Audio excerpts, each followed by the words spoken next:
سورۃ الشعراء کی آیت نمبر 105۔ سورۃ الشعراء کا چھٹا رکوع اور 19ویں پارے کا 10واں رکوع۔ اللہ رب العالمین نے ارشاد فرمایا، کذبت قوم نوح المرسلین، نوح کی قوم نے پیغمبروں کو جھٹلایا۔ یعنی نوح علیہ السلام کی تکذیب تمام نبیوں کی تکذیب ہے، تمام رسولوں کی تکذیب ہے۔ نوح علیہ السلام کو جھٹلانا سارے نبیوں رسولوں کو جھٹلانا ہے، کیونکہ دین تمام رسولوں کا نبیوں کا ایک ہے، اور ہر ایک نبی لوگوں کو تمام انبیاء پر ایمان لانے کی دعوت دیتے ہیں، لہذا کسی ایک نبی کی توہین بے ادبی سارے نبیوں کو جھٹلانا ہے۔ اذ قال لهم اخوهم نوح الا تتقون، جبکہ ان سے ان کے ہم قوم نوح نے کہا، کیا تم ڈرتے نہیں؟ کیا تم اللہ تعالی سے نہیں ڈرتے کہ کفر کو اور گناہوں کو ترک کرو، چھوڑ دو۔ انی لکم رسول امین، بے شک میں تمہارے لیے اللہ کا بھیجا ہوا امین ہوں، امانت دار ہوں۔ اس کی وحی اور رسالت کی تبلیغ پر امانت دار ہوں، جو وحی آتی ہے، جو حکم آتا ہے، میں تمہیں پہنچاتا ہوں۔ حضرت نوح علیہ السلام کی امانت آپ کی قوم کو مسلم تھی، قوم اس پر متفق تھی کہ حضرت نوح علیہ السلام امین ہے، جیسا کہ سید عالم صلی اللہ علیہ وآلہ وسلم کی امانت پر عرب کو اتفاق تھا، کفار بھی آپ کو امین اور صادق کہتے تھے۔ فاتقوا اللہ واطیعون، تو اللہ سے ڈرو، میرا حکم مانو۔ جو میں توحید اور ایمان اور اللہ کی فرما برداری کے متعلق حکم دیتا ہوں، میرا وہ حکم مانو۔ وما اسألکم علیہ من اجر، اور میں اس پر تم سے کچھ اجرت نہیں مانگتا۔ ان اجری الا علی رب العالمین، میرا اجر تو اسی پر ہے جو سارے جہاں کا رب ہے۔ فاتقوا اللہ واطیعون، تو اللہ سے ڈرو اور میرا حکم مانو۔ قالوا، کافر بولے، انؤمن لک، کیا ہم تم پر ایمان لے آئیں، واتبعک الارذلون، اور تمہارے ساتھ کمینے ہوئے ہیں، تمہاری پیروی کرنے والے ارذل ہیں، کمینے ہیں۔ نعوذ باللہ من ذالک، یہ بات انہوں نے غرور و تکبر کے ساتھ کہی، اور کمینوں سے مراد غریب لوگ تھے۔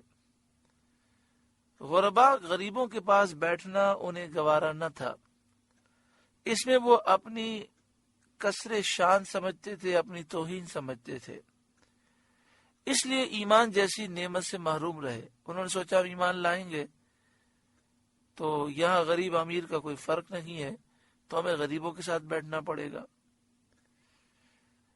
یہ غربا کو اور معمولی پیشے والوں کو جو معمولی کاروبار کرتے تھے، معمولی کام کاج کرتے تھے، ان کو انہوں نے کمینہ کہا۔ ان مومنین کو جو غربا ہیں اور معمولی پیشے والے ہیں، ان کو رذیل اور کمینہ کہنا یہ کافروں کا متکبرانہ فعل تھا، یہ ان کا غرور و تکبر تھا۔ ورنہ در حقیقت صنعت اور پیشے کی وجہ سے کوئی آدمی ذلیل نہیں ہوتا، اور نہ کوئی کاروبار، نہ کوئی پیشہ، اور نہ ہی دولت کی کمی انسان کو ذلیل کرتی ہے، نہ ہی اسے کمینہ بناتی ہے۔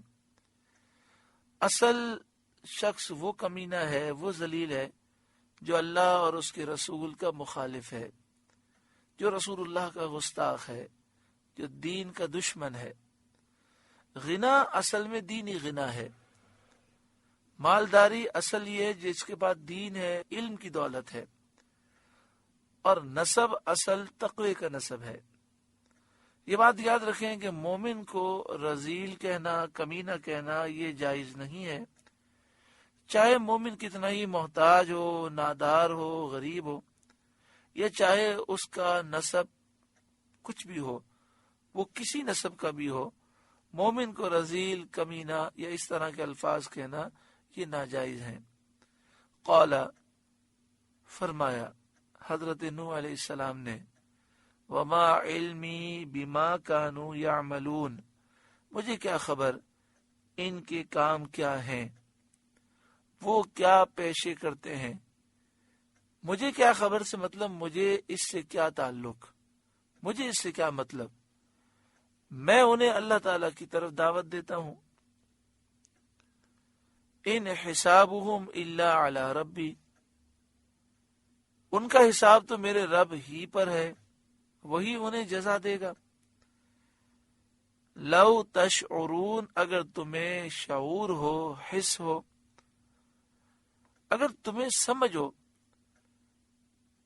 تو نہ تم انہیں عیب لگاؤ، نہ پیشوں کی وجہ سے ان سے آر کرو، ان کے ساتھ بیٹھنے میں تم شرم کرو۔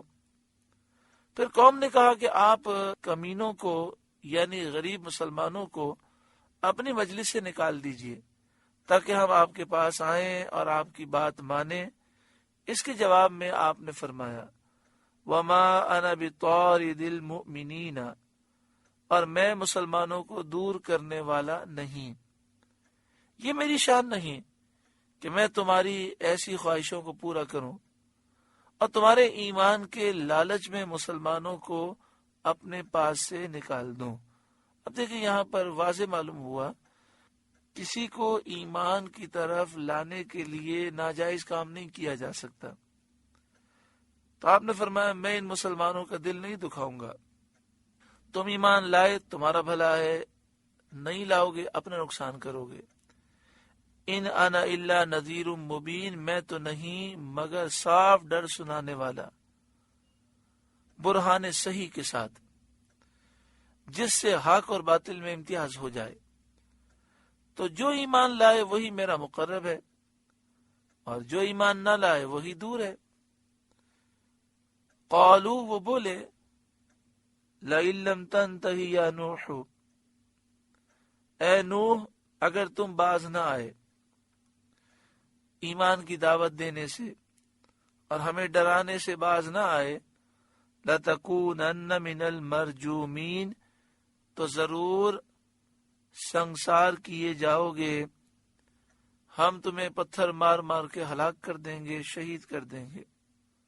قال، نوح نے عرض کی، ربی، اے میرے رب، ان قومی کذبون، میری قوم نے مجھے جھٹلایا، تیری وحی میں جھٹلایا، تیری رسالت میں جھٹلایا۔ قوم مجھے تیرا رسول نہیں مانتی، میں انہیں کہتا ہوں مجھے وحی آتی ہے، وہ اس بات میں مجھے جھٹلاتے ہیں۔ مراد آپ کی یہ تھی کہ میں جو ان کے حق میں بد دعا کرتا ہوں، اس کا سبب یہ نہیں کہ انہوں نے مجھے سنسار کرنے کی دھمکی دی، پتھروں سے ہلاک کرنے کی دھمکی دی، یہ وجہ نہیں ہے، نہ یہ کہ انہوں نے میرے متبعین کو رذیل اور کمینہ کہا، انہوں نے میری پیروی کرنے والوں کی توہین کی، یہ وجہ بھی نہیں، بلکہ میری دعا کا سبب یہ ہے کہ اے مالک انہوں نے تیرے کلام کو جھٹلایا اور تیری رسالت کے قبول کرنے سے انکار کیا۔ فافتح بینی و بینہم فتحا، تو مجھ میں اور ان میں پورا فیصلہ کر دے۔ وَنَجِّنِي وَمَن مَّعِيَ مِنَ الْمُؤْمِنِينَ، اور مجھے اور میرے ساتھ والے مسلمانوں کو نجات دے، یعنی اے مالک جب ان پر عذاب آئے تو مجھے بھی عذاب سے بچا، اور جو میرے ساتھ مومنین ہیں انہیں بھی عذاب سے محفوظ فرما۔ فَأَنْجَيْنَاهُ وَمَن مَّعَهُ فِي الْفُلْكِ الْمَشْحُونِ، تو ہم نے بچا لیا نوح کو اور نوح کے ساتھ والوں کو بھری کشتی میں، وہ کشتی جو آدمیوں سے، پرندوں اور جانوروں سے بھری ہوئی تھی۔ ایک روایت کے مطابق اس میں آدمیوں کی تعداد 78 تھی، 78۔ اس میں آدھے مرد تھے، آدھی عورتیں تھیں، اور ہر جانور، ہر پرندے کا ایک جوڑا موجود تھا۔ ثم اغرقنا بعد الباقین، پھر اس کے بعد ہم نے باقیوں کو ڈبو دیا، یعنی نوح علیہ السلام اور ان کے ساتھیوں کو نجات دینے کے بعد باقی جتنے بھی تھے یعنی جتنے کافر تھے سب غرق ہو گئے. ان فی ذلک لآیہ، بے شک اس میں ضرور نشانی ہے. وما کان اکثرهم مؤمنین، اور ان میں اکثر مسلمان نہ تھے.